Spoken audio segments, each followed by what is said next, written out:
What's going on, team? I'm glad you made it back to another video. Today we're going to be executing a chiseling bodyweight back workout on rings that you'll be able to do almost anywhere.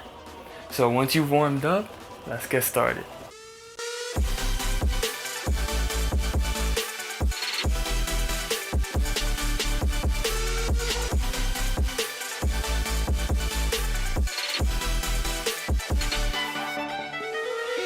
The first exercise that we're going to be doing is still technically part of the warm-up. It's just going to be an inverted hang.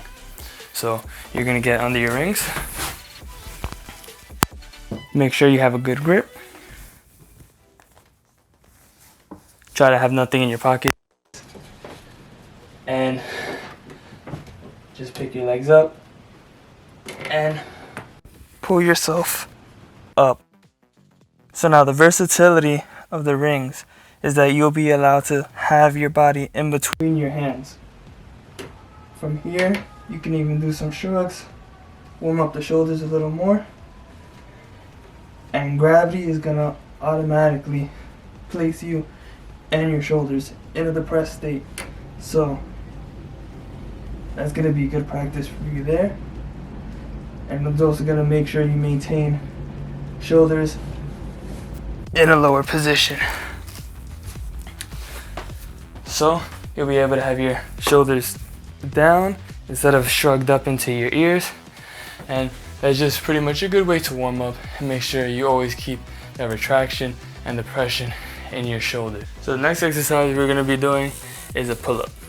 You're going to want to get your rings in a position where you'll safely and comfortably be able to hang, and once you do this, you'll be set. If you have numbered rings, this setup will be easier to do, but it's not something that you necessarily have to do. Alright, so first you're going to drop down under, right, in a comfortable hanging position. And from here, you're just going to want to drop down your shoulders, retract, pull up, and slowly back down. The versatility of the rings is that you'll be able to change your positioning. So if you want to go from a pronated grip, if you just want to do a neutral grip, if you want to do a supinated grip, you can, and you can change them all right on the fly, right?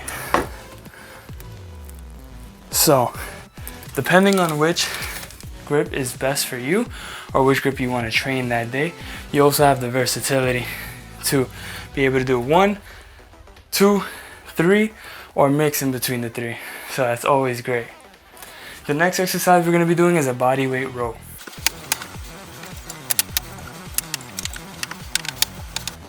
For this video, I personally want to use a tuck front lever row for a variety of reasons.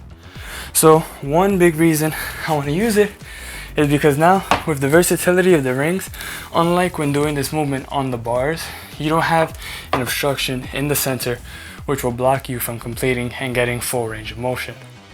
So that's one thing. Also, the instability of the rings will make this exercise a lot more challenging for you. So first thing you want to do is almost like getting into the inverted hang.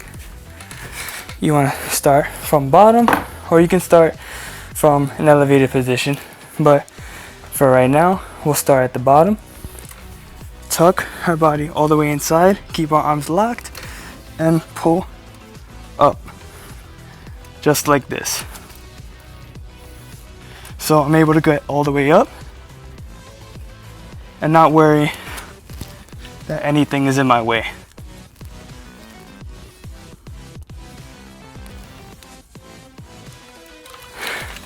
And you're definitely going to feel those. Alright, so this next exercise is going to be an inverted deadlift. So this exercise is executed almost exactly like a normal deadlift would be, except the only difference is you're not going to be using your feet to push from the ground. This is going to be all entirely one pulling movement from beginning to end. And when you're doing a normal deadlift, a weighted deadlift, you will be using your feet dug into the ground to help you push as well as with pulling. With this exercise, you will only be using your core and your back to help you pull, along with your grip, your forearms. So this exercise, same thing. You want to start from the bottom, lift your feet up, and from here, deadlift all the way to the top. Back down, pull all the way back up, and continue.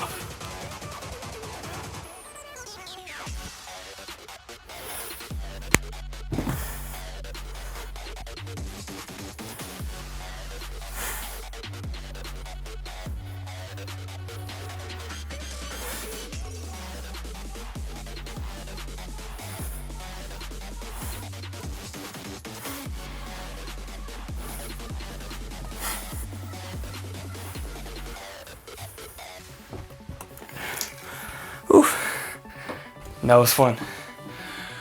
So the difference with doing this on the rings compared to a normal bar is that, like I said in the first exercise that we did, your body's going to be able to get in line and in between the rings, and this area, it will be a lot easier for somebody to achieve rather than having the bar here, which will allow your feet to be in front of the bar, or in this case, in front of the rings.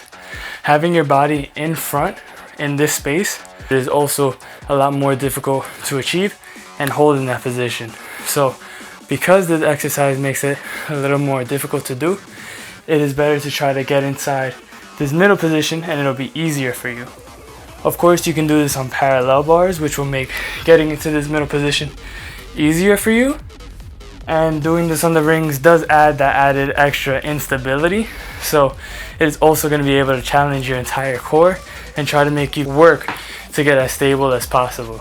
This next exercise we're going to be doing is a fundamental exercise that everybody should be incorporating into their training. It can be used with the pulley system, and with the rings you can also make it work. So that's what we're going to be doing, is a face pull.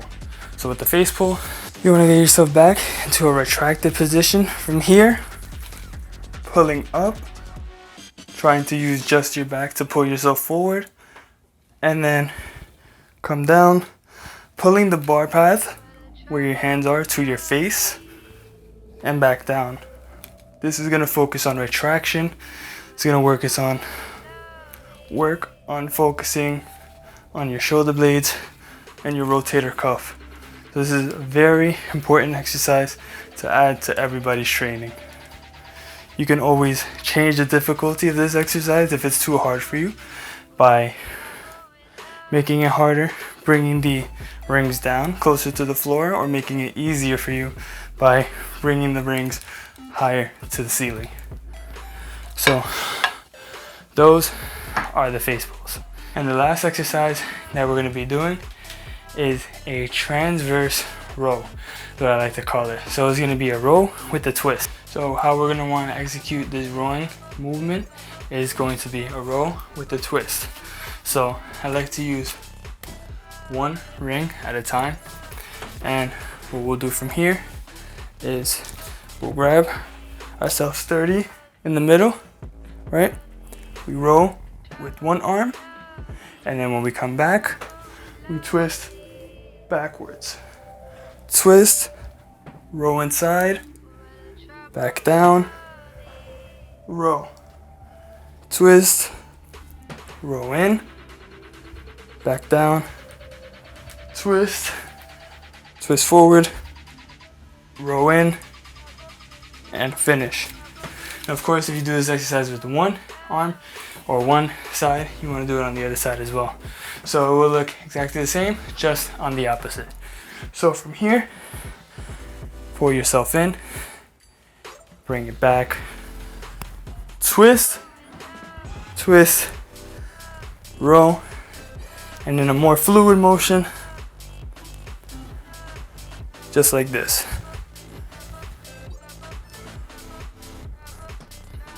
Making sure to feel your shoulder blades working, feeling yourself twist, feel your core engage. And that's it. Thank you for watching and making it to the end of this video. I hope you'll be able to use these exercises in your next back routine. Also, if you're using the rings, I hope you'll be able to get any of these exercises and use them into your routine as well.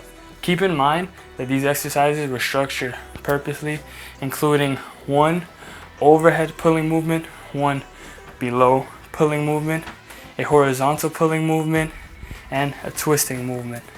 This is going to incorporate all the planes of motion that you're using. It's also going to make a very functional exercise, because not only are you able to just continue doing one part of flexion, you're also getting rotation, you're getting abduction of your shoulders, and all of these movements together